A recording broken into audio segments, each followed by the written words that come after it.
રાજપીપળામાં ભારતીય સંસ્કૃતિ સાથે પ્રાચીન કાળથી સંકળાયેલી આયુર્વેદિક ઉપચાર પ્રણાલી અંગે માર્ગદર્શિત કરવા માટે જિલ્લા પંચાયત આયુર્વેદ શાખા નર્મદા દ્વારા રાજપીપળાના વિશ્વકર્મા મંદિર પરિસરમાં નર્મદા જિલ્લા પંચાયત પ્રમુખ ભીમસિંહ તડવીની અધ્યક્ષતામાં આયુષ મેળો તારીખ 3/3/2025ના રોજ યોજાયો હતો। આયુષ મેળા થકી વિવિધ રોગોની સારવાર પદ્ધતિ અને આયુર્વેદના મહત્વ વિશે સમજણ પૂરી પાડી વધુમાં વધુ લોકોને આયુષ મેળાનો લાભ લેવા અનુરોધ કર્યો હતો। રાજપીપળા ખાતે આયુષ મેળાનું આયોજન કરવામાં આવ્યું।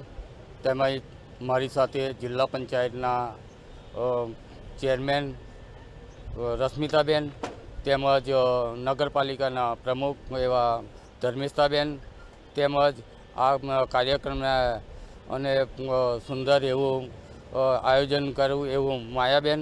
આ આયુષ મેળાની અંદર દરેક તાલુકાના ડૉક્ટરો અહીંયા આગળ ઉપસ્થિત રહ્યા તેમજ અહીંયા આગળ અનેક અલગ પ્રકારના સ્ટોલ મૂકવામાં આવ્યા અને દરેક લાભાર્થીઓને આ સ્ટોલનું માર્ગદર્શન આપવામાં આવ્યું। રાજપીપળાની અંદર જિલ્લા કક્ષાનો નર્મદા જિલ્લા કક્ષાનો આપણે એક આયુષ મેળો અને આયુર્વેદ નિદાન સારવાર કેમ્પનું આયોજન કરવામાં આવ્યું છે। સરકારશ્રીનો ખાસ અભિગમ એ છે કે જન આરોગ્યની સુખાકારી અને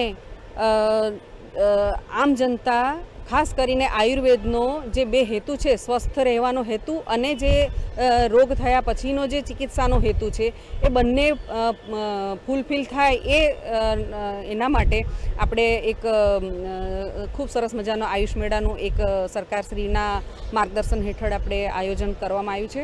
હોસ્પિટલ પણ આપણે ત્યાં જે કાર્યરત છે એમાં પંચકર્મ અને અગ્નિકર્મ સારવાર પણ થાય છે।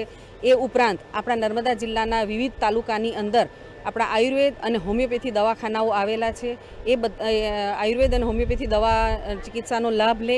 એ ઉપરાંત આપણે નવ હેલ્થ અને વેલનેસ સેન્ટર છે કે જેમાં આપણે જન આરોગ્યની સુખાકારી એટલે સ્વસ્થવૃત રહેવા માટેના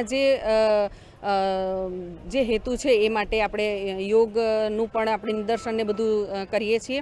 તો સૌને એ લાભ મળે એ હેતુસર આપણે આ આયુષ મેળાનું આયોજન કર્યું છે।